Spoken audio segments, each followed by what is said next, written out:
کا مہینہ ہے رمضان، بخشش کا ہے سامان، اس ماہ میں نازل ہوا قرآن، مالک کا ہے احسان۔ اعوذ باللہ السمیع العلیم من الشیطان الرجیم، بسم اللہ الرحمن الرحیم، الحمد للہ رب العالمین، والصلاة والسلام علی رسولہ الکریم و اہل بیتہ الطیبین الطاہرین، لا سیما بقیت اللہ فی الارضین، روحی و ارواح العالمین لتراب مقدمہ الفدا، ولعنت اللہ علی اعدائہم اجمعین، اما بعد۔ قال اللہ تعالی فی کتابہ الکریم، بسم اللہ الرحمن الرحیم، وَإِنَّ لَكُمْ فِي الْأَنْعَامِ لَعِبْرَةً نُسْقِيكُم مِّمَّا فِي بُطُونِهَا وَلَكُمْ فِيهَا مَنَافِعُ كَثِيرَةٌ وَمِنْهَا تَأْكُلُونَ۔ صدق اللہ العلی العظیم۔ عزیزان گرامی قدر، سورہ مبارکہ مؤمنون کی اجمالی تفسیر، ترجمہ اور معارف کے عنوان سے آج ہم اپنی گفتگو کے چھٹے مرحلے میں داخل ہو رہے ہیں، اور میری کوشش یہ ہے کہ چونکہ اس سورہ کی آیات کی تعداد سالہ قبل جو ہم نے سورہ مبارکہ کا انتخاب کیا تھا اس کے مقابلے میں زیادہ ہیں، میں کوشش یہ کروں گا کہ تھوڑا سا اپنی جو ہے وہ رفتار کو تھوڑا سا بڑھاؤں، تاکہ کم از کم اس ماہ مبارک رمضان کی جو یہ فرصت ہے اس میں اجمالی طور پر ہی ہے، یقیناً ہم بہت ساری جو گفتگو ہیں اور بہت سارے مطالب ہیں ان کو اتنی تفصیل کے ساتھ بیان نہیں کر پاتے، اور نہ ہی اس جو حد ہے یہ جو ہمارا تفسیر کا یہ درس ہے،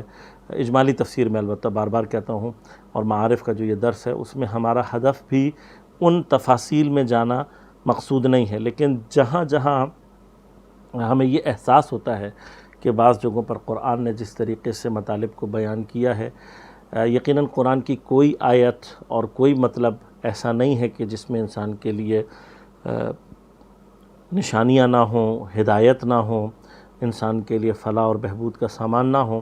ایسا نہیں ہے، لیکن یہ کہ لازمات ہے کہ بعض جگہوں پر مطالب جو ہیں وہ ہمارے اعتبار سے اگر ہم دیکھا جائے تو ہمیں اپنی توجہ کے اعتبار سے ہم سمجھتے ہیں کہ اس کو اگر بعض دیگر مطالب کی نسبت جو ہے وہ توجہ کے ساتھ بیان کیا جائے تو جو کیفیت ہے اس کی وہ وہاں پہ ضرورت ہماری ہے، یعنی ہم اپنی ضرورت کے اعتبار سے یہ بات کہہ رہے ہیں کہ یہ بیان کرتے ہیں، لہذا بعض مقامات پر گفتگو کو شاید اتنا طول نہ دیا جائے۔ پھر اس کے علاوہ یہ کہ یقیناً آپ تمام مومنین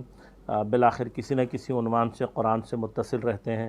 اور رہے ہیں، اور قرآن کے بہت سارے مطالب جو ہے وہ یقیناً آپ کے اذہان عالیہ میں موجود ہوتے ہیں، تو ان تمام چیزوں کو ذہن میں رکھتے ہوئے بعض جگہوں پہ ہم مطلب کو زیادہ بیان کرتے ہیں اور بعض جگہوں پہ شاید اتنی تفصیل سے بیان نہ کریں۔ اب تک ہم تقریباً اس سورہ کی 20 آیتوں کا اجمالی جو مطلب ہے اور ترجمہ اور اجمالی تفسیر اور بعض معارف کی طرف اشارہ کر چکے ہیں۔ کل ہم نے جہاں گفتگو کو چھوڑا تھا وہ اسی سورہ مبارکہ کی 21ویں آیت ہے۔ ایک تفصیل پیچھے سے چلی آ رہی ہے، اللہ تعالیٰ نے انسان کی خلقت کے مراحل کو بیان کیا، پھر آسمان کی خلقت کی طرف اسے متوجہ کیا، اس کے بعد پھر زمین کے اوپر اپنی جو خلقت کے بعض کمالات ہیں ان کی طرف انسان کی توجہ دلوائی۔ پانی کا نازل کرنا، اس پانی میں سے جو ہے وہ پودوں کا نکلنا، اور پودوں کے نکلنے کے بعد یا پودوں کے بعد حیوانات کا تذکرہ۔ اگر ذرا سا اس کو ہم ایک یعنی ترتیب کے اعتبار سے بیان کریں تو شاید دیکھیں، میں بعض مقامات پر پہلے بھی اس بات کو ذکر کر چکا ہوں کہ ایسا نہیں ہے کہ سائنٹیفک ڈسکوریز جتنی بھی ہیں وہ خدا نخواستہ ساری غلط ہیں، ایسا نہیں ہے۔ ایک خاص پوائنٹ پر جا کر جب نتیجہ اخذ کرنے کا مرحلہ آتا ہے اور وہاں پر کوئی شخص جو ہے وہ حتیٰ جو سائنس کی اپنی ریسرچ ایتھکس ہیں ان کو چھوڑ کر کسی اور طرف رخ کرتا ہے، وہاں پر اعتراض کی صدا ہم بلند کرتے ہیں۔ ورنہ ہم یہ کہتے ہیں کہ جو آپ کی اپنی ریسرچ کی ایتھکس ہیں، اخلاقیات ہیں ریسرچ کی، ان کو فالو کرتے ہوئے آپ نتیجے پر پہنچے۔ اب اگر فرض کریں کہ سائنٹیفک ریسرچ کی ایتھکس جو ہیں وہ اس بات کا تقاضا کرتی ہیں کہ آپ کسی جگہ پر خدا کو تسلیم کریں تو کریں، وہاں پر جہاں پر آپ اپنی ایتھیکل ویلیوز کو پائمال کر کے اور پھر خدا کے انکار کی طرف جاتے ہیں، وہاں پر ہم صدائے احتجاج کو بلند کرتے ہیں۔ اب دیکھیے ترتیب، انسان کی ترتیب، خلقت کو اللہ تعالیٰ نے یہاں پر پہلا یعنی سب سے زیادہ مقدم رکھا، اور چونکہ اس وقت موضوع گفتگو، موضوع سخن اور مخاطب انسان ہے اور اشرف المخلوقات ہے، اس لیے غالباً اس کی جو خلقت اور اس کی جو کیفیت ہے اس کو اللہ تعالیٰ نے مقدم رکھا۔ اب اس کے بعد جو خلقت کا سلسلہ چل رہا ہے اور جن چیزوں کی طرف اللہ تعالیٰ، اس میں آسمان، آسمان کے بعد زمین، زمین کے اوپر پانی، پانی کے بعد پودے اور پودے کے بعد جانور، یعنی ایک سیکوینس ہے جس کو بیان کیا جا رہا ہے۔ اچھا، اس کے اندر ہو سکتا ہے کہ جیسے سائنس بھی کہتی ہے کہ بھئی زمین بالآخر بننے کے بعد اس پر پہلے پانی۔ اب دیکھیں ہمارا اور جو سائنسدانوں کا جو ڈیفرنس ہے وہ یہ ہے کہ وہ یہ کہتے ہیں کہ یہ سب کچھ خود بخود، اب ہم اس میں یہ کہتے ہیں کہ خود بخود ہونے کی بھی نا ایک لمٹ ہوتی ہے، یعنی آپ اس لمٹ سے آگے خود بخود چیزوں کو نہیں چلا سکتے۔ زمین بننے کے بعد جو ہے وہ خود بخود ٹھنڈی نہیں ہوئی ہے، یعنی آپ ابھی اس وقت بھی جا کر دیکھیں، اور آپ ہم سے زیادہ آبزرویشن رکھتے ہیں چیزوں میں، کہ بعض سیارے ایسے ہیں کہ جن میں جو جس طریقے سے وہ خلق ہوئے تھے گرم ہو، ویسے کہ ویسے ہی ہیں۔ پوری کائنات چھوڑ کر زمین کے اوپر ان تمام واقعات کا ہونا، یہ یقیناً کسی مدبر اور کسی جسے کہنا چاہیے عالم، کسی قادر اینٹیٹی، کسی ہستی کے زیر اثر اور زیر نظر ہے، لہذا وہ جو وما کنا عن الخلق غافلین جو ہے وہ یہاں پر باقاعدہ محسوس ہوتا ہے، یعنی ایک اسپیسیفک ٹائم کے اوپر زمین ٹھنڈی ہو رہی ہے یا اس میں سے جو ہے وہ گیس نکل رہی ہیں، پھر ان گیسز کا آپس میں ملنا، ملنے کے بعد پانی کا بننا۔ اب اچھا پانی بن گیا، سب کچھ ہو گیا، اس کو تقریباً ہم ایک پروسیس میں، آٹومیٹک پروسیس کے تھرو تقریباً سمجھ سکتے ہیں، لیکن پھر اس کے اندر زندگی کا پیدا ہونا، دیکھیے مردہ چیزوں کے اندر سے زندگی کا پیدا ہو جانا یہ ایکسیڈنٹل نہیں ہے، اور پھر اس کا ایک خاص ترتیب سے، یعنی سنگل سیلولر، سنگل کے بعد ملٹی سیلولر، ملٹی سیلولر میں پلانٹ کنگڈم میں ایک پوری یعنی خلقت کی عجائبات ہیں، ادھر سے اینیمل کنگڈم ہے، اینیمل کنگڈم میں جو ہے وہ حشرات کو اٹھائیں تو ایک کمالات کی دنیا ہے، آپ چرندوں کو اٹھائیں تو ایک کمالات کی دنیا ہے، درندوں کو اٹھائیں تو ایک کمالات کی دنیا ہے، پرندوں میں چلے جائیں، پانی کی مخلوقات میں آ جائیں، تو کہاں کہاں آپ اتفاقات کے ذریعے سے ان تمام چیزوں کو حل کریں گے۔ اس یعنی ساری چیز کو کہ جو آپ کی عقل پر مسلسل ہتھوڑے برسا کر آپ کو متوجہ کرتے رہے، ایک دفعہ توجہ فرما کر یہ کہہ دیجئے کہ ہاں یہ سب کچھ کسی باکمال ہستی کا کمال ہے، بات ختم ہو جائے گی، بحث ختم ہو جائے گی، اور شاید ہمارا اور آپ کا جو راستہ ہے وہ ایک ہو جائے، اور اسی تلاش کے اندر جو ہے وہ ہم مل کر جب آگے بڑھیں تو خدا کو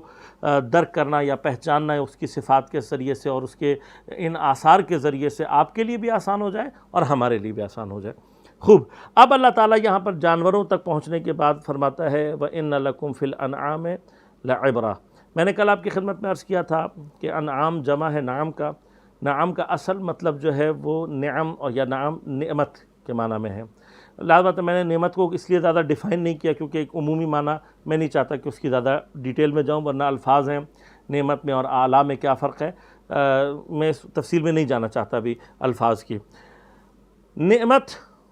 عرب اونٹ کو نعمت اس لیے کہتے ہیں کہ میں نے عرض کیا تھا کل کہ تیل نکلنے تک عربوں کے لیے سب سے بڑی نعمت اونٹ، سختیوں میں جس طریقے سے وہ اونٹ کے ذریعے سے، یعنی آپ کبھی ان کی تاریخ پڑھیں، ان کے بارے میں پڑھیں تو جو محققین ہیں وہ کہتے ہیں کہ اونٹ جو ہے وہ راستے میں سامان ریت میں علامت ہے، سب سے بہترین سفر کرنے والا جو جانور ہے وہ اونٹ ہے۔ پھر اونٹ کے اندر ایک بہت بڑی جو خاصیت ہے وہ یہ کہ یعنی عام حیوان کے مقابلے میں جتنا یعنی وہ ویٹ اونٹ برداشت کر سکتا ہے، یعنی اگر ہم سواری کے عام جانوروں کی طرف نگاہ کریں تو گھوڑے اور گدھے، خچر وغیرہ، ان کے درمیان میں اونٹ جو ایک ایسا جانور ہے کہ جو ان سب سے زیادہ ایون ویٹ بھی جو ہے وہ کیری کر سکتا ہے۔ پھر اونٹ کا ایک تو صحرا کے اندر یعنی ریت کے اندر جو اونٹ کی کیفیت ہے وہ باقی حیوانات سے بہتر ہے، ثانیاً ویٹ کے حوالے سے بہتر ہے۔ پھر اونٹ جو ہے وہ حتیٰ بعض جگہوں پہ اس کا سایہ کام آتا ہے کہ اس کے سائے میں لیٹ جاتا ہے، حتیٰ بعض طوفانوں میں اس کے پیچھے چھپ کر اپنے آپ کو جو ہے وہ ریت سے اور اس سے بچانے کی کیفیت اس میں اونٹ اس کے کام آ جاتا ہے، کیونکہ جب صحراؤں میں طوفان چلتا ہے ریت کا تو وہ بالکل جسے کہتے ہیں تباہ کر دیتا ہے چیزوں کو، تو خود اس پورے صحرا میں اب کوئی ایسی چیز نہیں ملتی آپ کو ٹھوس بڑی کہ جس کے پیچھے آپ اپنے آپ کو چھپا سکیں، تو وہاں پر بھی اس کے لیے نعمت جو ہے وہ کون ثابت ہوتا ہے؟ اونٹ ثابت ہوتا ہے کہ وہ اس کے پیچھے اپنے آپ کو چھپا دیتا ہے۔ اس کا دودھ اگر اونٹنی ہے مسلسل جو ہے سفر کے دوران ایک غذا کے عنوان سے اس کے پاس موجود رہتی ہے۔ اور پھر امپورٹنٹ ترین چیز، اونٹ کے اندر جو اللہ تعالیٰ نے ایک ایسی خاصیت رکھی ہے کہ جیسے قرآن میں ایک مقام پر اللہ تعالیٰ فرماتا ہے کہ اونٹ کے اوپر غور کرو کیف خلقت، کہ اللہ تعالیٰ نے اس کو کیسا بنایا ہے، اس کے اوپر غور کرو اونٹ کے اوپر۔ یقیناً میں زولوجسٹ جتنے بھی ہیں ان سے جو ہے وہ یہ ریکویسٹ کروں گا کہ جو اینیملز سے ریلیٹڈ تحقیقات کو اپنا عنوان بناتے ہیں کہ آئیں، اور آنے کے بعد جب اللہ تعالیٰ ان سے کہہ رہا ہے قرآن میں تو اس کے اوپر آ کر کریں۔ ہم نے دیکھا کہ ویسٹ میں بہت سارے لوگ بہت سارے جانوروں کے اوپر تحقیق کرتے ہیں اور تحقیقاتی مقالے لکھتے ہیں، اور اس کے درمیان عجائبات، ان تمام حیوانات کے درمیان میں خدا اسپیسیفکلی جس کے بارے میں جانور کے بارے میں کہہ رہا ہے، وہاں پر بعض مفسرین جو ہے وہ یہ کہتے ہیں کہ جی اللہ تعالیٰ اس لیے کہہ رہا ہے کہ شاید جو ہے وہ عربوں کا جو ہے وہ اونٹ سے زیادہ ریلیشن نزدیک تھا۔ ایسا نہیں ہے، خدا جانتا ہے کہ قرآن نے جو ہے وہ صرف عربک اس میں نہیں رہنا، بلکہ عربوں سے متعلق نہیں رہنا، بلکہ قرآن نے پوری دنیا میں پھیلنا ہے، اور قرآن اس بات کو جانتا ہے۔ تو یہ جو اونٹ کی خلقت کی طرف اشارہ کیا جا رہا ہے، اس کے اندر خاص عرب لوگ وہ نہیں ہیں کہ ہم عربوں کو سامنے رکھ کر یہ کہیں کہ جی اس کا تعلق جو ہے وہ صرف عربوں سے۔ اسی طرح سے خود اس آیت کے اندر بھی یہ جو اونٹ، ہم تو اس وقت یہ کہہ رہے ہیں کہ عربی زبان کے اعتبار سے اونٹ کو نعمت کیوں کہتے تھے، عرب اونٹ کو نعمت کے طور پر کیوں بیان کرتے تھے، اس کی وجہ بیان کر رہے ہیں۔ لیکن یہاں پر اگر انعام سے جانوروں کی عمومی کیٹیگری بھی مراد لی جائے، کیونکہ نعمت جانوروں کی جو نعمت ہے لازمات ہے، اگر آپ اس پر غور کریں گے تو قدیم دور میں بھی سبزی کی نعمت جو ہے، یعنی جو اگر انسان نے جو چیزیں کاشت کی ہیں ان کے مقابلے پر حیوان کی نعمت کو انسان نے ہمیشہ ایک طرح سے پریفرنس دی ہے اور اس کو بہتر سمجھا ہے۔ تو لائیو سٹاک والے جو ہیں جو کہ ہمیشہ غلہ بانی کرتے رہے ہیں، اور لازمات اللہ تعالیٰ نے گوشت کے اندر جو فوائد رکھے ہیں اور جو ذائقے رکھے ہیں، جو کیفیات رکھی ہیں، ان کو سامنے رکھتے ہوئے اس کی جو ایک اہمیت ہے اس اعتبار سے بھی اس کو نعمت کنسیڈر کرنا وہ یہاں پر موجود ہے۔ لہذا اس کی جو عمومی کیفیت ہے وہ سب کے لیے ہے۔ اب ان جانوروں کے اندر بھی لعبرہ تمہارے لیے مایہ عبرت ہے کہ تم ان سے بہت ساری چیزیں سیکھ سکتے ہو، تم ان سے بہت ساری چیزیں دیکھیے۔ عبرت کا لفظ جو ہے وہ پیچھے پودوں کے لیے استعمال نہیں ہوا ہے، اس لیے کہ پودوں کے اندر جو کیفیت ہے وہ مختلف ہے، لیکن حیوانات کے اندر بہت کچھ ہے۔ عبرت بنیادی طور پر جو ہے وہ عبور کرنے کے معنی میں ہے، اور عبور کرنے کے معنی میں عبرت وہاں پر استعمال ہوتی ہے کہ جہاں پر ہم کسی چیز کو سمجھ لیں، پہچان جائیں، اس کے بارے میں بصیرت حاصل کر لیں، اور پھر اس بصیرت کو عقلی کیفیت سے نکال کر عملی صورت میں لے، یعنی یہ عبور دینا، یعنی اس کو عملی فارم میں لے آنا، اس کو عبرت کہلاتی ہے۔ یہ ہم نے جو ہے وہ پچھلے سال کے عاشرے میں بھی تفصیل سے عبرت کے عنوان پر میں گفتگو کی تھی، وہاں پہ میں نے مفصل اس کو بیان کیا تھا۔ عبرت بیسیکلی عبور دینا ہے، یعنی وہ جو عقلی طور پر چیز سمجھ میں آ گئی، مثلا مجھے جانوروں کو میں نے دیکھا اور اس میں سے کچھ چیزیں مجھے سمجھ میں آ رہی ہیں، جب میں نے اس کو سمجھا، اب میں جیسے ہی اس کو عملی فارم میں لے کر آؤں گا، عملاً اس چیز کو کہ جو میں نے سیکھی تھی اس کو عمل میں ڈال دوں گا، یہ عبرت کہلاتی ہے۔ بس اللہ تعالیٰ فرماتا ہے کہ جانوروں کے اندر بھی بہت ساری باتیں ایسی ہیں، بہت ساری چیزیں ایسی ہیں کہ جن کو تم اپنے لیے عبرت یعنی ان کے سبق آموزی کے طور پر استعمال کر سکتے ہو۔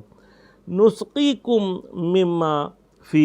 بطونہا، کہ ان کے جو پیٹ ہیں ان کے اندر سے ہم تمہیں پلاتے ہیں۔ اب لازمات ہے یہ جو سقا کا لفظ ہے یہ خاص طور پر جو ہے بنیاد، یعنی کہ اس کو دیکھا جائے تو خاص طور پر یہ ویسے پانی کے لیے استعمال ہوتا ہے، یعنی سقایا جو ہے وہ پانی پلانے کے معنی میں استعمال ہوتا ہے، لیکن یہاں پر علماء نے اس میں مختلف انداز سے گفتگو کی ہے۔ وہ کہتے ہیں کہ یہ جو ان کے پیٹ سے پلانا ہے، اس کے دونوں معنی لیا جا سکتے ہیں، یعنی ایک وہ معنی بھی لیا جا سکتا ہے جیسے اونٹ کی بات ابھی چل رہی تھی کہ اونٹ واحد جانور ایسا ہے تقریباً جو میرے علم میں ہے کہ جس کے اندر پانی کو ذخیرہ کرنے کی جو ہے وہ صلاحیت موجود ہے۔ اب میں پھر یہ کہوں گا کہ یہ جو چیز ہے، اگر آپ اس میں سائنٹیفک فیلسی میں جا کر یہ کہنا شروع کریں کہ جی اونٹ جو تھا وہ صحرا میں رہنے والا جانور تھا اور اس نے جو ہے وہ صحرا میں سفر کرنا تھا تو اس نے اپنے لیے جو ہے نا وہ اس چیز کو اڈاپٹ کرنا شروع کر دیا. تو بہت سارے سوال آج کی دنیا میں 1000 سے زیادہ سال کی جو تاریخ ہے وہ انسان 1000 یعنی کم از کم 3 یا 3500 سال کی جو تاریخ ہے وہ انسان کی ریکارڈڈ تاریخ کہلاتی ہے. اس ریکارڈڈ تاریخ میں اتنی طولانی عرصے میں کوئی ایک اینیمل ایسا دکھا دیں کہ جس نے مختلف بدلتے ہوئے حالات کے ذریعے سے جو ہے وہ اپنے اندر کوئی چیز پیدا کر لی ہو, اس کے اندر سے کہیں سے کوئی چیز ایسی نکل آئی ہو جو پہلے اس میں نہ پائی جاتی ہو. کسی ایک بھی اینیمل میں یہ چیز ثابت نہیں ہے. جو اڈاپٹیبلٹی کی بعض چیزیں آپ کہتے ہیں کہ مثلا کاکروچ کے اندر یہ ہے یا فلاں کے اندر کچھ چیز ہے, وہ اس کے اندر اس کی ابتدائی خلقت سے چلی آ رہی ہے, وہ کوئی ایسی نئی چیز نہیں ہے کہ اس نے مثلا کاکروچ جو ہے وہ پہلے جو ہے وہ 8 پاؤں رکھتا تھا پھر 12 ہو گئے یا کم ہو کے 4 ہو گئے. ایسا کچھ بھی نہیں ہے کہ کوئی اتنی بڑی تبدیلی آئے کہ جیسے یہاں پر ہے. اب ایک طرف تو اس میں اونٹ کی طرف اشارہ, اونٹ کی طرف کیا اشارہ, میں نے عرض کیا کہ اس کے پیٹ کے اندر پانی کو ذخیرہ کرنے کی ایک کیپیسٹی ہوتی ہے جس میں وہ پانی کو اپنے یعنی جب پیتا ہے تو ایک خاص اس جگہ پہ جمع کرتا ہے, اور جمع کرنے کے بعد اس کے اندر صلاحیت ہے کہ دوران سفر اس کو ایک طویل مدت تک اگر پانی نہ ملے تو وہ اپنی باڈی کے اندر سے اس پانی کو جو ہے وہ یوٹیلائز کر کے اور اپنی باڈی کو پانی پہنچاتا رہتا ہے. ماہ مبارک رمضان کے حوالے سے اب یہاں پہ یہ گفتگو آئی ہے تو میں نے کہا کہ آپ کی خدمت میں سوشل میڈیا پہ کسی نے بڑا اچھا ایک وہ کیا تھا کہ افطار کے وقت سحر کے وقت میں جو ہے وہ بعض لوگ جو ہے وہ زیادہ پانی پیتے ہیں, تو انہوں نے کیپشن نیچے لگایا ہوا تھا کہ سحر میں جو ہے وہ ضرورت سے زیادہ پانی پینے کی ضرورت نہیں ہے.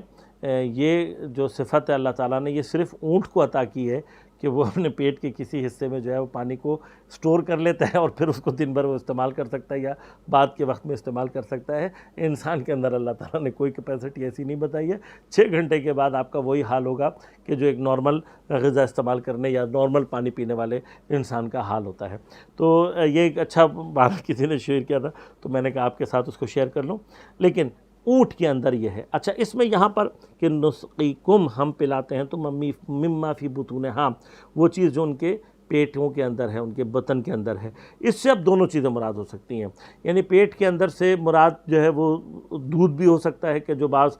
جانوروں کے اندر اللہ نے رکھا ہے کہ لازمات ہے ان کے پیٹ کے اندر سے چیزیں جو ہے وہ ڈائجسٹ ہوتی ہیں, پھر وہ ان کے خون میں اور پھر پستانوں کی شکل میں آتی ہے اور اس سے پھر جو ہے وہ دودھ پیا جاتا ہے. اور اس سے مراد وہ بھی لیا جا سکتی ہے بات جو میں نے اونٹ کے حوالے سے آپ کی خدمت میں عرض کیا. اور یقیناً آپ نے یہ بات سنی ہوگی کہ عرب جب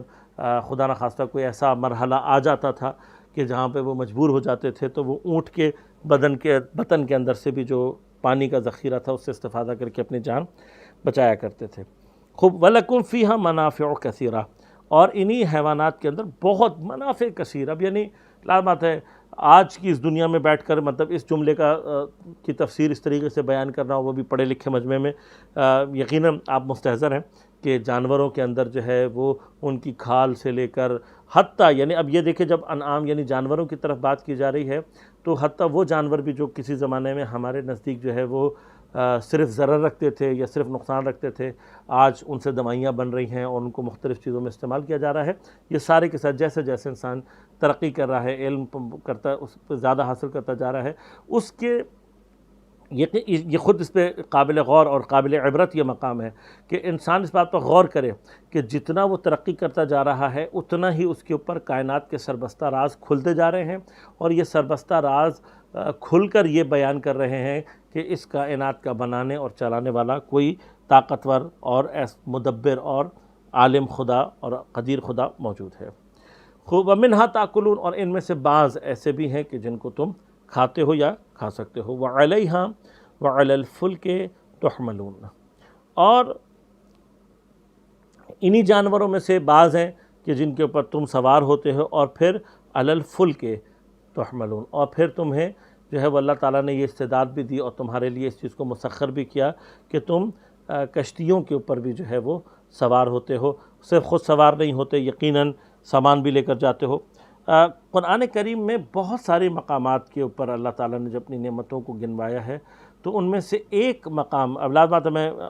تفصیل میں وہاں نہیں جانا چاہتا کہ کہاں کہاں قرآن نے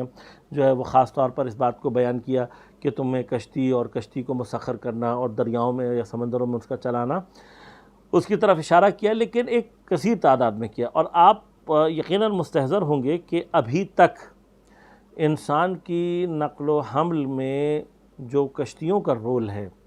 اس کو ابھی تک نگیٹ نہیں کیا جا سکتا، اور آئندہ آنے والے ادوار میں بھی ایک بہت امپورٹنٹ جو انسان کا نقل و حمل کا جو ہے وہ ذریعہ رہے گا، تجارت کا جو ذریعہ رہے گا وہ کشتیوں کے ذریعے سے ہے۔ لازم بات ہے ابھی ہم نے زیادہ تر کام خشکی پر یا ہوا میں کیا ہے، اور ابھی تک ہم یہ چونکہ سمجھ رہے ہیں کہ یہ ذریعہ جو ہے وہ ہمارے لیے زیادہ فیزیبل اور جلدی پہنچنے وغیرہ والا ہے۔ اس کی ایک وجہ یہ ہے کہ ابھی تک ہم پانیوں میں اتنا کام نہیں کر سکے، اور اس حوالے سے ترقی کے ان مراحل کو طے اس انداز سے نہیں کر سکے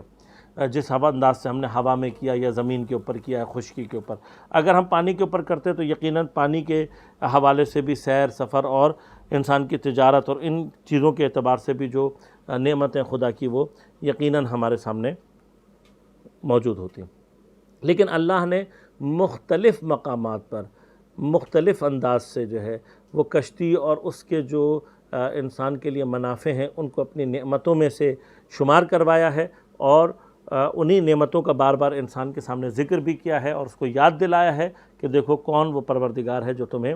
یہ ساری چیزیں عطا کر رہا ہے۔ خوب، اس کے بعد سے جو اب سلسلہ شروع ہو رہا ہے سورہ مبارکہ مومنون میں، وہ انبیاء کا ذکر ہے، اور انہی انبیاء کے ذکر کے اندر ان کی قوموں نے جو ان کے ساتھ سلوک رکھا،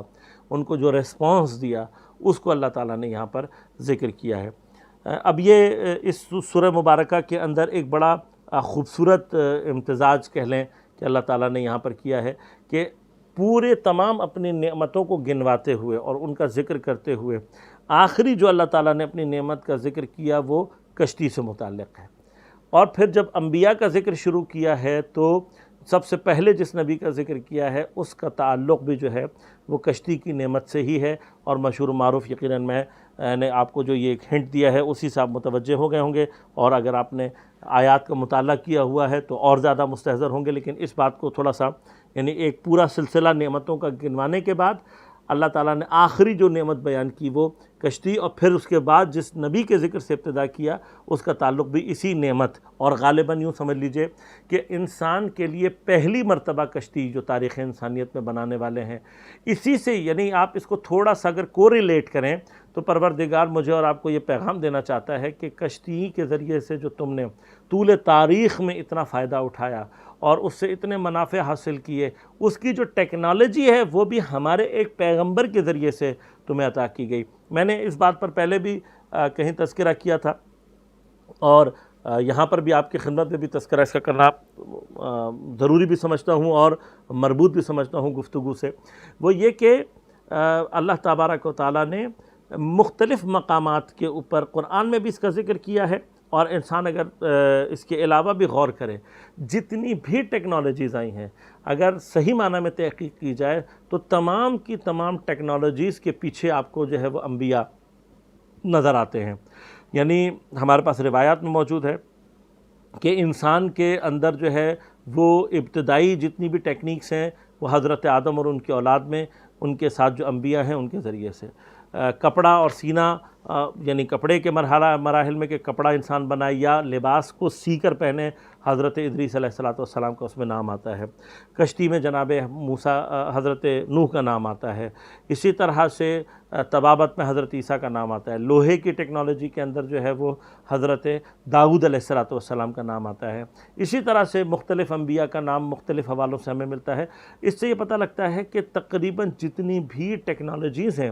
وہ بنیادی طور پر اللہ تعالیٰ نے اپنے انبیاء کے ذریعے سے متعارف کروائی ہیں، اور میں اسی حوالے سے آپ کو بتاؤں کہ آج بھی اگر ہم صحیح معنی میں تحقیق کریں، ہمارے نوجوان جو ہے وہ ان چیزوں کو اپنی تحقیقات کا موضوع بنائیں اور مختلف علوم میں جو ہے وہ تحقیقاتی سمت میں آئیں، کیونکہ ہمارے ایجوکیشنل سسٹم میں جو پرابلم ہے وہ یہ ہے کہ ہماری جو تعلیمی غرض ہوتی ہے، تعلیم حاصل کرنے کا جو مقصد ہوتا ہے وہ صرف یہ ہوتا ہے کہ تعلیم حاصل کی جائے تاکہ اچھی نوکری کی جائے، پیسہ کمایا جائے، اور اسی اعتبار سے ہم گریڈنگ کرتے ہیں، اسی اعتبار سے ہم محنت کرتے ہیں، اسی اعتبار سے ہم پلاننگ کرتے ہیں۔ اگر ہم یعنی آج کے اس دور میں بعض چیزوں کو سمجھ لیں کہ کسی بھی سبجیکٹ میں اگر آپ نے کام کیا ہوا ہو اور اچھا کام کیا ہوا ہو اور تحقیقاتی اعتبار سے آپ کچھ اعلیٰ مراتب کو طے کر چکے ہوں، تو کسی بھی سبجیکٹ کے اندر اگر آپ نے کام کیا ہوا ہے، آپ اپنی جگہ معاشرے میں بھی بنا لیں گے، اور اقتصادی اور اکنامکلی بھی آپ اپنے آپ کو اسٹرینتھن کر سکتے ہیں۔ یہ کوئی اتنا آج کے دور میں کوئی اتنا بڑا کام نہیں رہا ہے۔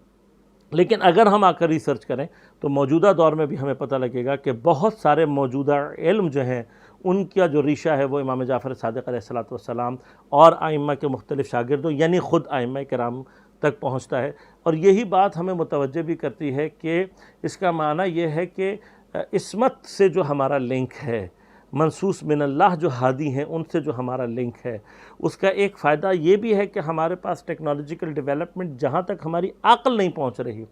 اور اس کو درک نہیں کر رہی، اللہ تعالیٰ عصمت کے ذریعے سے ان ٹیکنالوجیز کو بھی ہمارے لیے متعارف کروا سکتا ہے۔ جیسا کہ طول تاریخ میں انبیاء کے ذریعے سے اللہ تعالیٰ نے مختلف ٹیکنالوجیز، مختلف چیزوں کو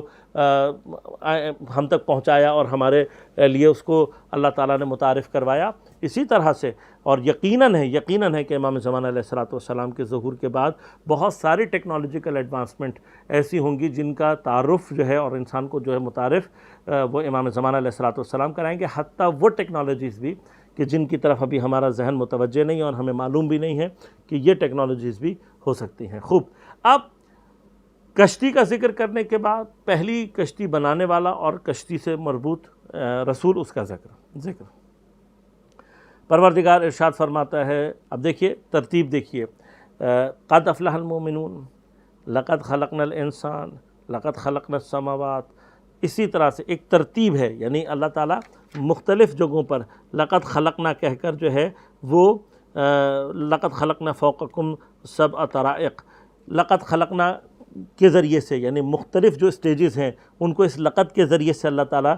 بیان کر رہا ہے۔ اب جب انبیاء کا ذکر شروع ہوا ہے تو بھی وہی لہن ہے پروردگار کا، یعنی یوں سمجھ لیجئے کہ اپنی مختلف نعمتوں اور مختلف اپنی قدرتوں کا مظاہرہ کرتے ہوئے اب پروردگار اس جگہ پر پہنچا ہے کہ جہاں پر انسان اور آسمان، زمین کے اوپر حیات، ان سب چیزوں کا ذکر کر دیا۔ اب اپنی سب سے بڑی نعمت کہ اس انسان کو جس کو اللہ تعالیٰ نے عقل عطا کی، اس کے لیے وَلَقَدْ أَرْسَلْنَا نُوحًا،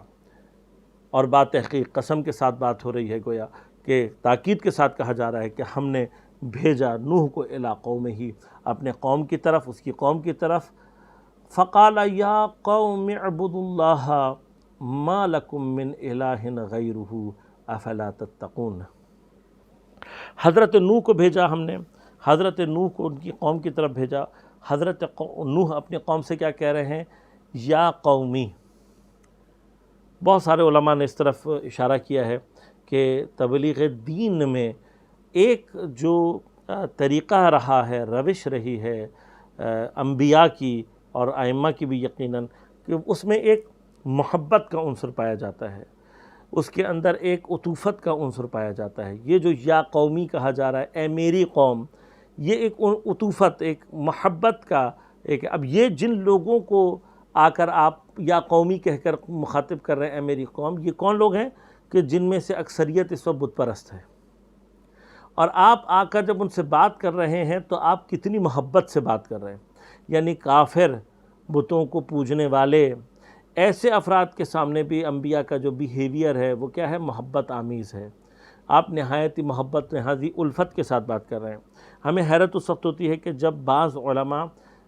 تبلیغ کا عنوان اختیار تو کرتے ہیں اور تبلیغ دین کرنا چاہتے ہیں، لیکن ان کے الفاظ میں، ان کے لہن میں اتنی سختی، اتنا دھتکارنے والا لہن ہوتا ہے، اور پھر اس کے بعد وہ اپنے آپ کو یہ کہنا چاہتے ہیں کہ ہم مبلغ ہیں۔ اتفاق کی بات یہ ہے کہ آپ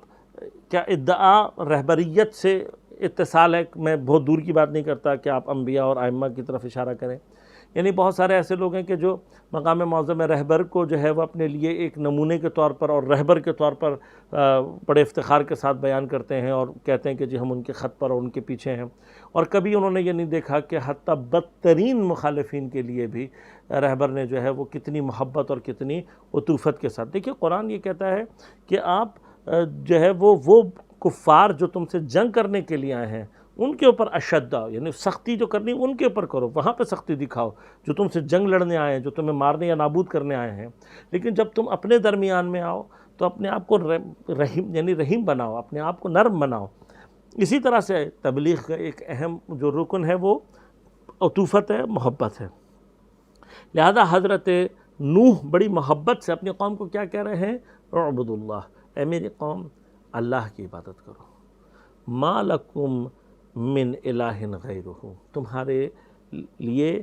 اس کے علاوہ کوئی اور معبود نہیں ہے۔ دیکھیے یقیناً اس زمانے میں کہ جب نہ انسان ٹیکنالوجیکلی اتنا ایڈوانس ہے، نہ انسان کے پاس اور بہت سارے امکانات ہیں، نہ اس نے علوم میں ترقی کی ہے، جتنا انسان کے اوپر جہل نے حکومت کی ہے اتنا اس کے لیے خدا کو پہچاننا مشکل ہے۔ آج کے دور میں یہ سمجھتا ہوں کہ جہاں کہیں پر بھی انسان علم حاصل کرنے اور سائنس بھی ایون پڑھنے کے بعد لیکن کھلے ذہن سے اور غیر متعصب ذہن کے ساتھ تحقیق کرے گا تو مجھے یقین ہے اس بات کا کہ وہ خدا کو درک بھی کرے گا اور خدا تک پہنچے گا بھی۔ لیکن اس دور میں جس دور کی ہم بات کر رہے ہیں، حضرت نوح علیہ السلام، اس زمانے میں یقیناً جہل کی وجہ سے جو کیفیت ہے وہ ایسی ہے کہ لوگ جو ہے وہ بتوں کو پوج رہے ہیں، اور آپ بڑی محبت سے آ کر ان سے کہہ رہے ہیں کہ اللہ کی عبادت کرو، اس کے سوا تمہارا کوئی اور الہ نہیں ہے، کوئی اور اس قابل نہیں ہے کہ تم اس کو الہ بناؤ۔ یقیناً آپ نے جو ادلہ دیے ہوں گے اپنی قوم کو، جو سمجھانے کی کوشش کی ہوگی، اور پھر آپ فرماتے ہیں کہ افلا تتقون،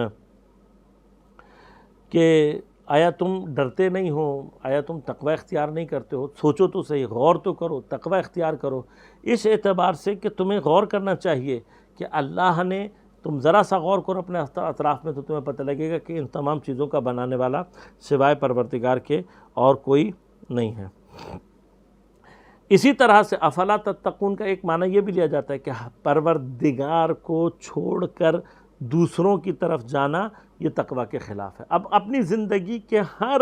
شعبے میں اور ہر چیز میں ہمیں پہلی جو ہماری نظر ہے وہ پروردگار کی طرف ہونی چاہیے۔ اب جب آپ نے تبلیغ کرنا شروع کی تو قرآن ارشاد فرماتا ہے کہ فَقَالَ الْمَلَأُ الَّذِينَ كَفَرُوا مِنْ قَوْمِهِ، آپ ہی کی قوم میں سے وہ افراد، دو چیزیں، الذین کفروا کافر، دوسری کیا چیز بیان کی ہے؟ ملأ جو ہے وہ راغب اصفہانی فرماتے ہیں کہ ایک ایسی جماعت یا گروہ جو کسی ایک مخصوص رائے یا کسی ایک نظر کے اوپر جمع ہوں اور اس طریقے سے ہوں کہ آنکھوں کو زیادہ دکھائی دے، یعنی اپنی شکوہ اور اپنے جلالت کی وجہ سے لوگوں کو بڑے اور زیادہ دکھائی دیں، ان کے لیے لفظ ملا استعمال ہوتا ہے۔ اب قرآن میں یہ لفظ بڑی کثرت کے ساتھ استعمال ہوا ہے، اور جو انداز قرآن نے استعمال کیا ہے اس سے محسوس یہ ہوتا ہے کہ یہ حکمران نہیں ہیں، بلکہ خواص وہ ہیں کہ جو اپنی قوم کے اندر با اثر ہیں، ایک، اور دوسری بات یہ کہ ان کی آپس میں ایک گٹھ جوڑ ہے، یعنی یہ ایک چیز کے اوپر، ایک رائے، ایک نظر کے اوپر متمرکز ہیں، جمع ہیں، اور چونکہ یہ لوگ ایک دوسرے کے ساتھ کوآپریٹ کرتے ہیں، یہ ایک دوسرے کے ساتھ جو ہے وہ یعنی جمع ہیں، ایک دوسرے کے لیے ایک دوسرے کو ہیلپ آؤٹ کرتے ہیں، تو جو ان کی کیفیت ہے قوم کے اندر وہ نفوذ والی ہے، کہ یہ ایسے افراد ہیں کہ جو اپنی قوم کے اندر ایک نفوذ رکھتے ہیں، قوم ان کی بات مانتی بھی ہے، ان کو فالو بھی کرتی ہے، اور اپنی اس کیفیت کی وجہ سے یہ لوگوں کو زیادہ یا طاقتور دکھائی دیتے ہیں، اور ساتھ ساتھ ان کی ایک طرح کی جلالت، اب میں لفظ جلالت استعمال کروں، یعنی ایک طرح کی ہیبت ہے جو لوگوں کے اوپر طاری رہتی ہے۔ اب اگر آپ غور کریں گے تو یہ ہر سوسائٹی کا وہ خواص کا طبقہ ہے کہ جس کے ہاتھ میں بنیادی طور پر جو ہے وہ اس سوسائٹی کا اقتصاد ہوتا ہے۔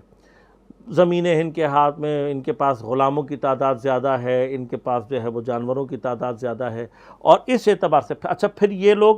یعنی اس کو اگر میں اپنے اقتصاد کی زبان میں بات کروں تو یوں سمجھ لیں کہ یہ ابتدائی دور کے کارٹلز ہیں، کہ جو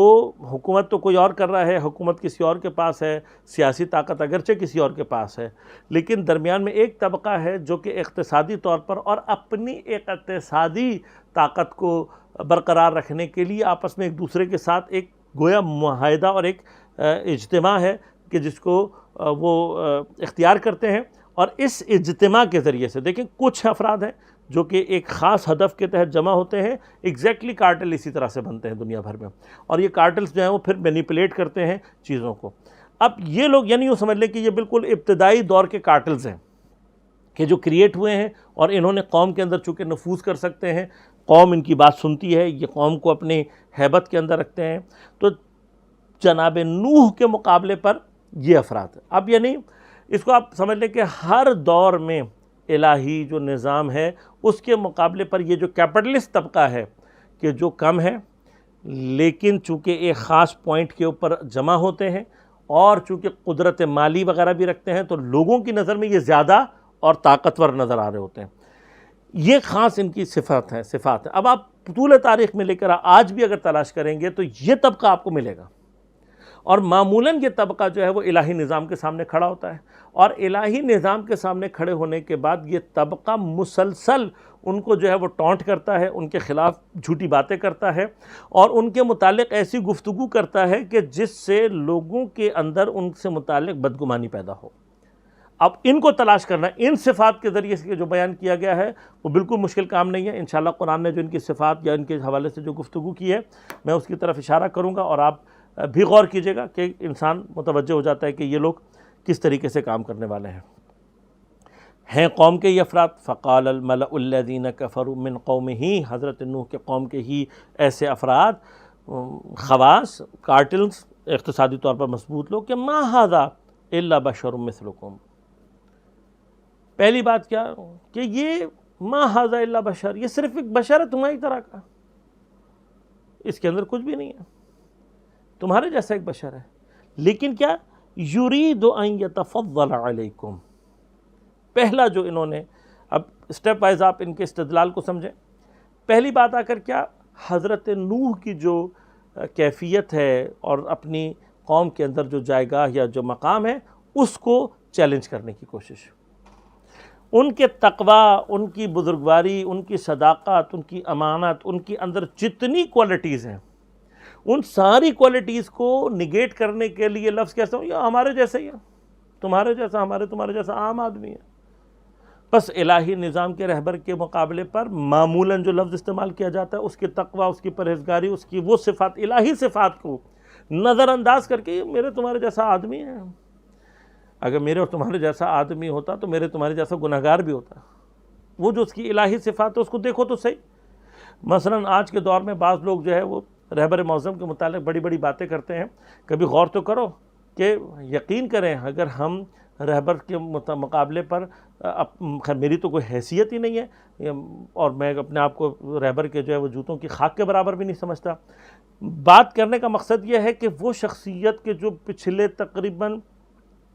25 سال سے زیادہ, البتہ اگر ان کی جس زمانے میں وہ ایران کے صدر رہے اس زمانے کو بھی شامل کیا جائے تو ایک عمر ہے, یعنی 30-40 سال کا عرصہ تو اس بندے کو انٹرنیشنل لیول پر اپنے آپ کو ظاہر کرتے ہوئے ہو گیا. اس انٹرنیشنل شخصیت اور اس انٹرنیشنل شناخت کے باوجود بھی اس شخصیت کی زندگی میں آج تک کوئی شخص ایک غلطی نہیں نکال سکا, ایک اشتباہ نہیں نکال سکا. ہم سے کتنی سبقت لسانی ہوتی ہے, قرآن سامنے کھلا ہوا ہے, دیکھ بھی رہے ہیں, بعض اوقات جو ہے وہ غلط پڑ جاتے ہیں, منہ سے غلط نکل جاتا ہے. ہم تو ہماری حیثیت کی ہے, ہم تو ان چھوٹی چھوٹی جو ہے نا وہ غلطیوں سے منہ سے بول کچھ رہے ہوتے ہیں, نکل کچھ جاتا ہے, اشارہ کچھ ہو جاتا ہے, کہہ کچھ جاتے ہیں, بعد میں پھر معافیاں مانگ رہے ہوتے ہیں, کبھی کیا کر دیتے ہیں, کبھی کیا کر دیتے ہیں. ہماری کیا حیثیت ہے کہ ہم حتیٰ اپنے آپ کو رہبر کے مقابلے میں, میں اس لیے عرض کرتا ہوں کہ ہم تو اگر رہبر کے جو ہے وہ جوتیاں سیدھی کرنے والی ہمیں جگہ مل جائے تو ہم اپنے لیے اس کو باعث افتخار سمجھیں گے, چبر اسد ہم ان کے مقابلے پر آ جائیں. لیکن وہ بدبخت افراد کہ جو خواص بھی ہوتے ہیں بظاہر, نفوذ بھی رکھتے ہیں اور ایک اپنا گروہ بھی جمع کر لیتے ہیں, اب وہ کریں گے کیا کہ اس شخصیت کا چونکہ خود مقابلہ نہیں کر سکتے اسے نیچے لانے کی کوشش کرتے ہیں. لہذا وہ کیا کہہ رہے ہیں, یہ تمہارے کچھ بھی نہیں ہے, تمہارے جیسا بندہ ہے. خوب یہی پرابلم اور بھی جگہوں پر ہے, اور اسی جگہ پر آپ دیکھیے گا کہ قرآن کریم ان لوگوں کو جو کہ الہی نمائندوں کو منصوص من اللہ افراد کو اپنا جیسا سمجھ رہے ہوتے ہیں, ان کو پروردگار مقابلے کے افراد کے طور پر دیکھتا ہے کہ جو الہی, دیکھیں میرا وحی سے کوئی اتصال نہیں ہے اور نہ ہو سکتا ہے، اسی سے مجھے اپنی اوقات سمجھ لینی چاہیے۔ اوقات اس لیے کہہ رہا ہوں کہ کائنات کا بادشاہ، کائنات کا خالق، وہ الہ رب العالمین، وہ اپنے لیے ارتباط کے لیے جس ذات کو اپنے لیے منتخب کر لے کہ میں اس کے ذریعے سے لوگوں کو بات کروں گا اور وحی کے ذریعے سے اسے ارتباط میں آ جائے، اس میں اور مجھ جیسے بندے میں جس کے لیے وحی کا اتصال اور وحی سے ارتباط پیدا کرنے کی حیثیت نہیں ہے، مجھے اپنی اوقات میں رہنا چاہیے اور اپنی اوقات کو سمجھنا چاہیے۔ میں اس پر کئی جگہوں پر بحث کر چکا ہوں کہ یہ یاد رکھیے گا، ہم جو کہتے ہیں جیسے قرآن میں پیغمبر اکرم صلی اللہ علیہ وسلم کے حوالے سے بھی یہ کہ نبی کہہ دو کہ انا بشر مثلکم یوحی الیہ، اب ہم یہ یوحی الیہ کو لپیٹ کر ایسے رکھ دیتے ہیں جیسے کوئی حیثیت نہیں ہے، نہیں، تمہارے جیسا بشر ہوں لیکن میرے اندر ایک صفت، یہ ایک صفت جو ہے، میں نے اس سے پہلے بھی کئی مجالس میں بھی اس کی طرف اشارہ کیا ہے، ایک صفت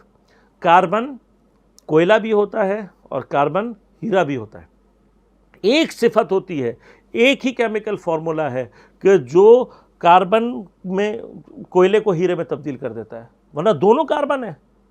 اب ہے کوئی جو آ کر یہ کہے کہ ہیرا اور کاربن ایک ہے؟ کبھی بھی نہیں کہیں گے۔ کیوں نہیں کہیں گے؟ جانتے ہیں کہ ہیرے کی حیثیت کیا ہے اور کوئلے کی اوقات کیا ہے، حالانکہ دونوں کیمیکل اعتبار سے کاربن ہیں۔ یہ جو انا بشر مثلکم ہے، یہ یہاں پر مثال بات کی جا رہی ہے کہ تمہارے جیسا بشر ہے، یہ جو فارمولے کے اعتبار سے سیم نظر آ رہا ہے، وہاں پر ایک ایسی صفت ہے جو ہمارے اندر نہیں ہے، وہ صفت اس کو جو ہے وہ ہیرا بنا رہی ہے اور ہمارے اندر نہ ہونا ہمیں کوئلہ بنا دیتی ہے۔ لہذا ہمیں اپنی اوقات کو سمجھنا چاہیے کہ ہماری اوقات کیا ہے۔ بس یہاں پر یہ آیت یہ سمجھا رہی ہے کہ الہی نمائندے کو اپنے جیسا سمجھ کر ٹریٹ کرنے والے لوگ نظام الہی کے مقابلے پر ہیں۔ تو اب نبی کو یا نبی کے بعد جو ہدایت کے سلسلے کو یہ سمجھنا کہ جی ہم جیسے عادی لوگ اس کو چلا لیں گے تو آپ الہی نظام کے بالکل مقابلے پہ کھڑے ہوئے ہیں۔ مکتب تشیع، مکتب اہل بیت علیہ السلام کا ادعا نہیں ہے، قرآن سے ثابت ہے، روایات سے ثابت ہے کہ ہدایت کا نظام ختم نہیں ہوا ہے، لکل قوم ہاد موجود ہے۔ ہر زمانے کے امام پیغمبر اپنی زندگی میں لوگوں کو یہ کہہ رہے ہیں من مات ولم یعرف امام زمانے ہی مات میتۃ الجاہلیہ، تو وہ کون سا امام ہوگا کہ جس کی معرفت نہ رکھنا انسان کو کفر کے مقام پر لے جائے۔ آج پورے عالم اسلام کو بیٹھ کر یہ بات سوچنی چاہیے نا کہ تمہارے زمانے کا وہ کون سا امام ہے کہ جس کی معرفت نہ رکھنا تمہیں کافر بنا دے گا اور اس کے متعلق تم سے قیامت کے دن سوال کیا جائے گا۔ یوم ان ندعو کل اناس بامامہم، ہم ہر بندے کو، جتنے بھی لوگ ہیں ہم سب کو ان کے امام کے ساتھ پکاریں گے، تو تم کس امام کے ساتھ پکارے اور اٹھائے جاؤ گے؟ لہٰذا عزیزان من، یہ الہی نظام اور تشیع میں ایک عام تہمت ہے جو بڑے آرام سے بیٹھ کر لگائی جاتی ہے کہ جی یہ اپنے ائمہ کو جو ہے وہ پیغمبر اکرم صلی اللہ علیہ وآلہ وسلم سے افضل سمجھتے ہیں۔ یہ تہمت ہے، اور یقین کریں جس نے یہ تہمت لگائی ہے انشاءاللہ قیامت کے دن اس کو جب جواب دینا پڑے گا۔ تہمت ہے تشیع کے اوپر، ہم کسی کو بھی پیغمبر اکرم صلی اللہ علیہ وسلم خلائق میں سب سے افضل ہیں، خدا کے بعد کائنات میں جو ہستی سب سے افضل ہے وہ پیغمبر اکرم صلی اللہ علیہ وسلم ہے، اور پیغمبر اکرم صلی اللہ علیہ وآلہ وسلم پر جو ختم رسالت ہوئی ہے، رسالت کا مطلب یہ کہ وحی رسالی کا اختتام پیغمبر پر ہو گیا، لیکن ہدایت کا نظام کا اختتام پیغمبر پر نہیں ہوا ہے۔ ہدایت کا نظام اس کے بعد ان معصومین کے ذریعے سے چل رہا ہے کہ جو پیغمبر کے بعد ائمہ کی صورت میں موجود ہیں۔ البتہ میں اس کلامی بحث میں بھی یہاں جانا مقصود نہیں ہے، لیکن یہ لوگ ان کو کیا سمجھتے ہیں؟ یہ ہمارے جیسے ہی ہیں۔ یرید، اب یہ چاہتا کیا ہے؟ حضرت جو کہتے ہیں کہ لازمات ہے، یہاں پر ذکر نہیں کیا انہوں نے، پروردگار نے اس بات کی طرف اشارہ نہیں کیا، صرف تبلیغ میں اس بات کا اشارہ کیا کہ اللہ کی عبادت کرو، تمہارا اس کے علاوہ کوئی خدا نہیں ہے، اللہ کے سوا دیگر کوئی تمہارا خدا نہیں واقع ہو سکتا، الہ واقع نہیں ہو سکتا۔ ان تمام باتوں کی طرف اشارہ فرما کر حضرت نوح علیہ السلام یقیناً وحی پہنچا رہے ہیں، ارتباط وحی کا جو ذکر کر رہے ہیں۔ اب لازمات ہے جو مجھ جیسے جاہل کہ جن کا ارتباط وحی، ہم کیفیت وحی کو اصلا درک نہیں کر سکتے، وحی تو بہت دور کی بات ہے، ہم الہام جیسی چیزوں کو درک نہیں کر سکتے کہ وہ کیا ہوتی ہیں، ان کی کیا کیفیات ہوتی ہیں، شہود کی کیا کیفیات ہوتی ہیں۔ بالکل جو خاک کے ذرے ہیں وہ چلتے ہیں اور بات کرتے ہیں ان لوگوں کے کہ جو آسمان کی مخلوقات ہیں اور پروردگار سے ربط رکھنے کی قدرت رکھنے والے افراد ہیں۔ خوب یہ جو ادعا کر رہا ہے وحی کا، لازمات ہے وحی کا ایکسپیرینس اٹس ناٹ کامن، یہ نہیں ہے کہ ہر آدمی جو ہے وہی کا ایکسپیرینس کرے گا. اب حضرت نوح جس چیز کا دعویٰ کر رہے ہیں یا جس چیز کے بارے میں کہہ رہے ہیں اور اپنے آپ کو الہی نمائندہ اپنے آپ کو کہنا آسان بات نہیں ہے. اب وہ کیا کہہ رہے ہیں کہ یہ اس ذریعے سے تمہارے اوپر چاہتا یہ کہ تمہارے اوپر فضیلت حاصل کرے، تمہیں اپنا محکوم بنائے. اب یہ اس جگہ پر میں صرف اتنی سی بات کروں گا کہ یہ وہ طریقہ کار ہوتا ہے یا یہ وہ کیفیت ہے کہ جو ہمارے ہاں سوسائٹی میں بہت عام ہے. معمولاً جو ایک کیفیت ہے ہماری، میں اس کو اس طرح سے بیان کروں گا کہ جو چور ہوتے ہیں نا وہ ہمیشہ جو ہے وہ چوروں کے ہی انداز سے سوچتے ہیں. لہذا وہ اگر کسی کے پاس مال زیادہ دیکھتے ہیں تو وہ یہ کبھی درک ہی نہیں کر سکتے کہ اس شخص نے محنت کے ذریعے سے کمایا ہوگا. یہ وہ لوگ اچھا کبھی کبھار تو ایک عجیب سی بات ہے، بعض لوگ چوری میں، دھوکہ دہی میں اور اس طرح کے کاموں میں اتنی محنت کرتے ہیں اور یہ کبھی یہ نہیں سوچتے کہ اگر ہم نے صحیح کام میں اتنی محنت کی ہوتی تو شاید اس سے زیادہ اور حق اور صحیح کما لیتے ہیں. یعنی چوری کرنا آسان کام نہیں ہے، اور لازم بات ہے جتنا بڑا ہاتھ مارنے جائیں گے اتنی محنت کریں. تو بابا اگر محنت کر کے ہی کمانا ہے، حاصل کرنی ہے کوئی چیز، تو پھر پازیٹیو راستے میں یہی جو تمہاری عقل ہے، یہی جو تمہارے اندر ہنر ہے، اس کو اگر پازیٹیو اور صحیح راستے میں اختیار کرو گے، حلال اور حق بھی کماؤ گے اور بابرکت بھی کماؤ گے. اب لیکن چور جو ہوتا ہے نا اس کو نہیں سمجھ میں آتی یہ بات. دھوکہ دینے والے آدمی کو، چیٹر کو کبھی سمجھ میں نہیں آئے گی، رشوت خور کو کبھی سمجھ میں نہیں آئے گی، لوگوں کو جھوٹ بول کر اپنا مال فروخت کرنے والے کو کبھی سمجھ میں نہیں آئے گی، کم تول کر بیچنے والے، ان کو کبھی یہ باتیں سمجھ میں نہیں آئیں کہ سیدھے راستے سے یہ جو تم نے کم تولنے کے لیے ٹیکنیکس نکالی ہیں اور اس کو جو ہے وہ یا چیزوں کو ایک دوسرے میں مکس کر کے جو ہے نا وہ اس کے لیے تم اتنی زحمت کر رہے ہو، ان کو ملا رہے ہو، یہ سب کچھ کر رہے ہو، یہ بالآخر ایک محنت ہے نا. یہی اگر تم پازیٹیو راستے میں اختیار کرو تو اللہ تعالیٰ اس کو برکت بھی دے گا اور اس کو زیادہ بھی کرے گا. لیکن چور نہیں سوچ سکتا. لہذا چور جب بھی کسی چیز کو دیکھے گا تو اسی انداز سے دیکھے گا. ایگزیکٹلی یہاں پر یہ جو ملا جن کے لیے قرآن کہہ رہا ہے، استعمال کر رہا ہے کہ جو سوسائٹی کے اندر ایک حیثیت اور ایک مقام رکھتے ہیں، اب چونکہ یہ لوگوں کو اپنے سے کمتر سمجھتے ہیں، اپنے آپ کو بافضیلت سمجھتے ہیں، ان کے مقابلے پر جو بھی آئے گا یہ اس کو قدرت طلب کہیں گے. یہ کہیں گے یہ دیکھو یہ قدرت حاصل کرنے کے لیے، یہ تمہیں اپنا محکوم بنانے کے لیے. انقلاب کے دشمنوں میں سے، رہبر معظم کے دشمنوں سے کہ خدا اگر ہدایت کے قابل نہیں، ان سب کو نیست و نابود کرے. یہ ان میں سے اکثر خود جو ہے وہ قدرت طلب ہیں، یہ لوگوں کے اوپر حکومت کرنے کے خواب دیکھتے رہے ہیں. اب لازمہ تو خود اس جگہ پر نہیں پہنچے ہیں تو دوسروں کو آ کر کیا کہتے ہیں کہ یہ دیکھو جی یہ آپ کے اوپر جو ہے وہ حکومت کرنے آئے ہیں، یہ آپ کے اوپر جو ہے وہ فضیلت اور آپ کے اوپر اختیار کرنے آئے ہیں. رہبر معظم جیسی شخصیت کو تو خدا حفظ و امان میں رکھے اپنے، کوئی ایک آج تک دنیا ثابت کر کے دکھا دے کہ انہوں نے اپنی ذات کے لیے کچھ کیا ہو. اور میں عرض کر دوں کہ پاکستانیوں کو تو چاہے ہمارے سیاستدان ہوں یا دیگر ایسے مقامات کو رکھنے والے افراد ہوں، ان کو یہ باتیں کبھی سمجھ میں نہیں آئیں گی. کیوں؟ انہوں نے بڑے بڑے بنگلے بنانے، انہوں نے بڑی بڑی جائیدادیں بنانی ہیں، انہوں نے باہر کے ملکوں میں پیسہ جمع کرنا ہے وغیرہ وغیرہ کرنا ہے. ان کو تو یہ بات سمجھ میں نہیں آئے گی کہ دنیا میں ایسے بھی انسان بھی ہو سکتے ہیں کہ جو پوری مملکت کو اپنی مٹھی میں رکھنے کے لیے، اپنی ذات کے لیے ایک عام طالب علم کی شہریت سے زیادہ خرچ نہ کریں. ان کو کبھی یہ بات سمجھ میں نہیں آئے گی کہ آج بھی وہ شخص جو ہے کچے پکے مکان میں رہ رہا ہے، آج بھی وہ شخص جو ہے وہ پرانے قالینوں کے ساتھ گھر میں بیٹھا ہوا ہے. آفس ضرورت ہے اور آفس ان کی ذاتی ملکیت نہیں ہے، یا کسی آفس کی اگر گاڑی میں بیٹھ کر جاتے ہیں تو وہ ان کی ذاتی ملکیت نہیں ہے. آج ان کے لیے استعمال ہو رہی ہے، کل جو بھی ان کی جگہ پہ شخص آئے گا اس کے لیے استعمال ہوگی. سرکاری جس طرح سے گاڑیاں اور چیزیں ہوتی ہیں وہ شخص کی ملکیت نہیں ہوتی، وہ اصل ملکیت شخصی نہیں ہے. اور اگر اس دفتر کا یا اس حیثیت کا کوئی تقاضا ہے کہ بڑی گاڑی یا مہنگی گاڑی میں بیٹھا جائے تو وہ اس کا بالآخر پوری دنیا کے ساتھ انہوں نے مقابلہ کرنا ہے. لیکن ذاتی اعتبار سے ان کے پاس کیا ہے؟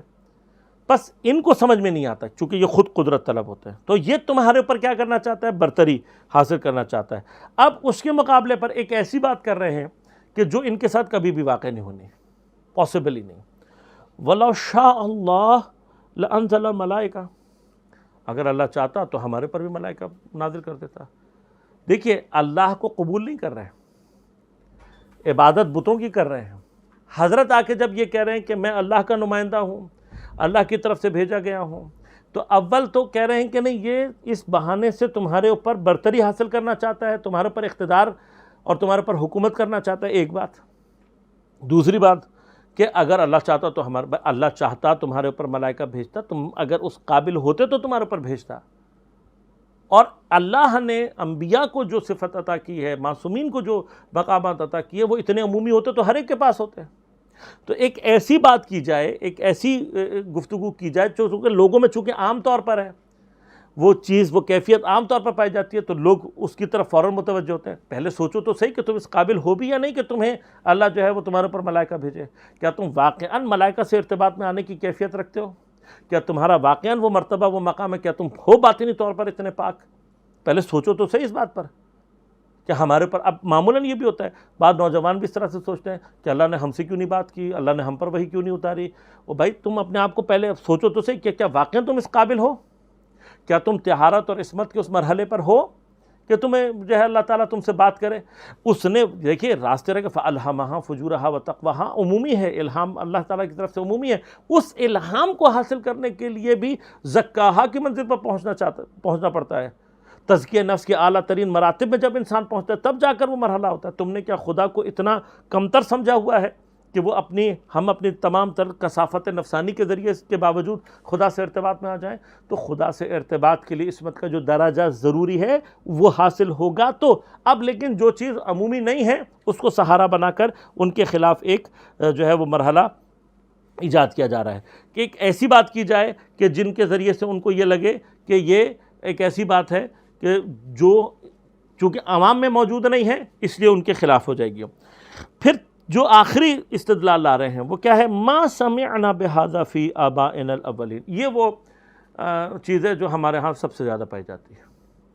ہمارے بزرگوں نے تو ایسا نہیں کیا، ہمارے بڑوں نے تو ایسا نہیں کیا، ہمارے بزرگ تو ایسا نہیں کرتے تھے۔ اول تو یہ بات کہ آپ نے کتنے بزرگ دیکھے اپنے؟ بہت زیادہ انسان کے اندر اتفاق پیدا ہو جائے تو پردادا سے اوپر کوئی نہیں دیکھتا۔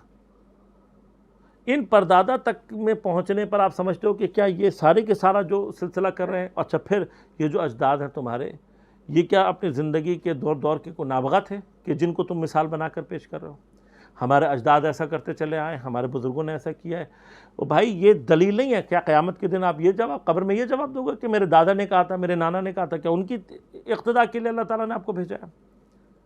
لیکن ہوتا کیا ہے، بالآخر بزرگوں کا ایک احترام، دین بزرگوں کے احترام کے خلاف بات نہیں کرتا، لیکن دین یہ کہتا ہے کہ جہاں پر دین کی بات آئے وہاں پر میرا باپ کیا کرتا تھا، میرا دادا کیا کرتا تھا، وہ حجت نہیں ہے۔ حجت وہ ہے کہ جو معصوم کرتا ہے، جو نبی نے کیا، جو ائمہ نے کیا، وہ حجت ہے۔ اور اس چیز کو حجت قرار دے کر بات کی جا رہی ہے کہ قرآن جب یہ بھی کہتا ہے کہ جب یہ لوگ یہ کہتے ہیں تو وجہ کیا ہے؟ الہی نظام کے سامنے جب آ جائے گا تو پھر اس وقت اس بات کی کوئی حیثیت نہیں ہے۔ بس ہمیں وہاں تک ان کو لے کر جانا چاہیے کہ جہاں تک ان کی حیثیت ہے، اور اگر وہ دین کے مطابق ہیں تو ہمارے لیے قابل احترام ہے، اگر وہ دین کے مطابق ہیں تو ہمارے لیے اس کی عزت اور لازمات ہے۔ جس طرح سے دین جو ہے وہ اجداد، آبا، والدین کا احترام اور بزرگوں کا احترام سکھاتا ہے، دین نے جتنا احترام سکھایا ہے انسان اپنی عام عقل سے وہاں تک اس کو درک نہیں کر سکتا۔ خوب، اس کے بعد ارشاد فرما رہے ہیں کہ اب ایک یہ مرحلہ ہو گیا، اس کے بعد اہانت کا مرحلہ۔ ان ہوا الا رجل بہ جنۃ فتربصوا بہ حتی حین۔ یہ کیا ہے؟ ان ہوا الا رجل، یہ بس ایک ایسا آدمی ہے کہ بہ جنۃ، کہ اب اس کے اوپر تھوڑا سا ایک بحث ہے کہ اس کے اوپر جن نے قبضہ کر لیا ہے، ایک معنی یہ بھی کیا جا سکتا ہے، اور ایک معنی یہ بھی کیا جا سکتا ہے کہ یہ مجنون ہے۔ اچھا، اس کے حوالے سے جو بحث ہے جن اور مجنون کا جو آپس میں لنک ہے تھوڑا سا، وہ یہ ہے کہ پرانے دور میں یہ سمجھا جاتا تھا کہ کوئی بری اسپرٹ یا بری جو ہے وہ طاقت جو ہے وہ انسان کے اوپر جب قبضہ کر لیتی ہے تو وہ دیوانہ ہو جاتا ہے۔ ایک بڑی طولانی مدت تک، یعنی ہیپوکریٹ جس کو بقرات کہا جاتا ہے، اس کے دور تک جو ہے وہ بعض لوگوں کے ہاں ان چیزوں کا علاج یہ تھا کہ جی کھوپڑی میں کچھ سوراخ کیا جائے جس سے وہ جن یا وہ جو چیز ہے وہ باہر نکل جائے اور پھر وہ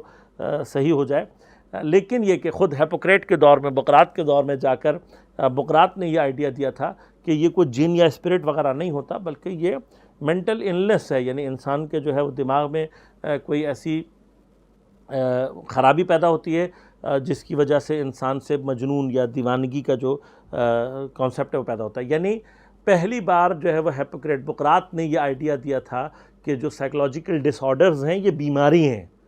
یعنی یہ کوئی ایسی چیز نہیں ہے کہ باہر سے کوئی جن اور آصب آ کر اس پر قبضہ کر لیتا ہے۔ البتہ یہ موضوع بڑا تفصیلی ہے، لیکن میں ابتدائی طور پر آپ کی خدمت میں عرض کر دوں کہ پرانے دور میں جتنے بھی اس طرح کے کیسز تھے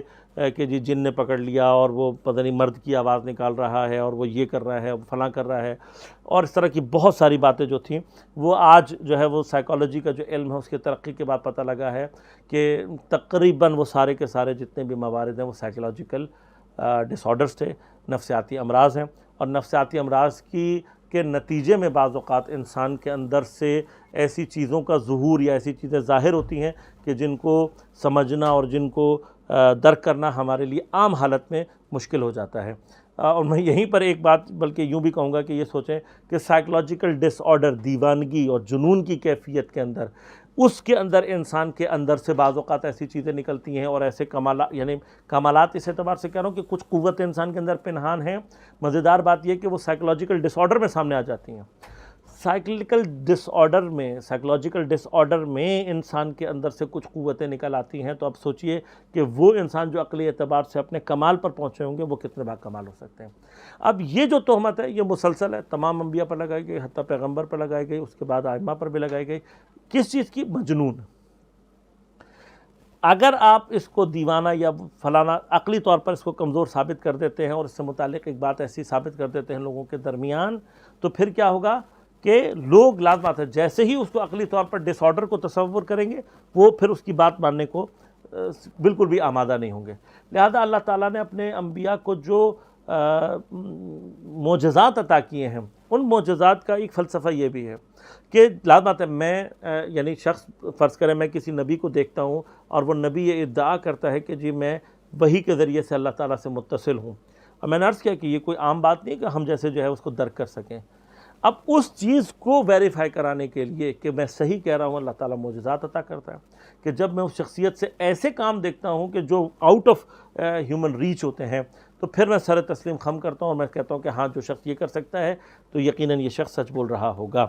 فَتَرَبَّصُوا بِهِ حَتَّى حِينٍ، بس اب یہ لوگ یہ کہہ رہے ہیں کہ یہ مجنون ہے، تم بس تھوڑا سا انتظار کرو، تھوڑا سا ویٹ کرو۔ حَتَّى حِين یعنی یہاں پر اکثر علماء نے اس کا ترجمہ یعنی ایک مدت تک، حین زمانے کے لیے ہے، ایک زمانے تک صبر کرو۔ یہ ایک زمانے تک صبر سے مراد یہ ہے کہ اب اس الفاظ سے بعض علماء نے یہ کہا ہے کہ یہ جو ساری کی ساری مخالفت ہے یہ اس دور میں ہو رہی ہے جب حضرت نوح کی عمر کا ایک بڑا حصہ گزر چکا ہے، اور یہ سارے واقعات آخر عمر یعنی جو عذاب کی کیفیات ہیں اس سے پہلے کی ہیں۔ تو اب آپ چونکہ بہت بوڑھے ہو چکے ہیں تو وہ کہہ رہے ہیں بس کچھ عرصہ انتظار کرو، یہ مر جائے گا اور پھر سلسلہ ختم ہو جائے گا۔ اب وہ لوگوں کو یہ کہہ رہے ہیں کہ تم ان کی ہلاکت کا یا موت کا انتظار کرو، اور اللہ تعالیٰ جو انتظام کر رہا ہے وہ کیا انتظام ہے، انشاءاللہ کل ہم یہاں سے انشاءاللہ 26 نمبر آیت سے سلسلے کو آگے بڑھائیں گے۔ اس دعا کے ساتھ اس سلسلے کو ختم کرتے ہیں کہ پروردگار بحق حاضل شہر، بحق حاضل قرآن، ہم سب کو قرآن سمجھنے اور اس پر عمل کرنے کی توفیق عنایت فرما۔ بار الہ اس مہینے کی پربرکت ساعتوں میں ہماری کوئی ایک دعا جس کو تو قبول کرنا چاہے، امام زمان علیہ السلام کے ظہور میں تعجیل فرما، تمام مؤمنین کو اپنے حفظ و امان میں رکھ، تمام علماء مراجع اعظام کو اپنے حفظ و امان میں رکھ۔ بار الہ بحق حاضر قرآن ہم سب کو یہ توفیق عنایت فرما کہ امام کے اعوان و انصار میں شمار ہو سکیں۔ ربنا تقبل منا انک انت السمیع العلیم برحمتک یا ارحم الراحمین۔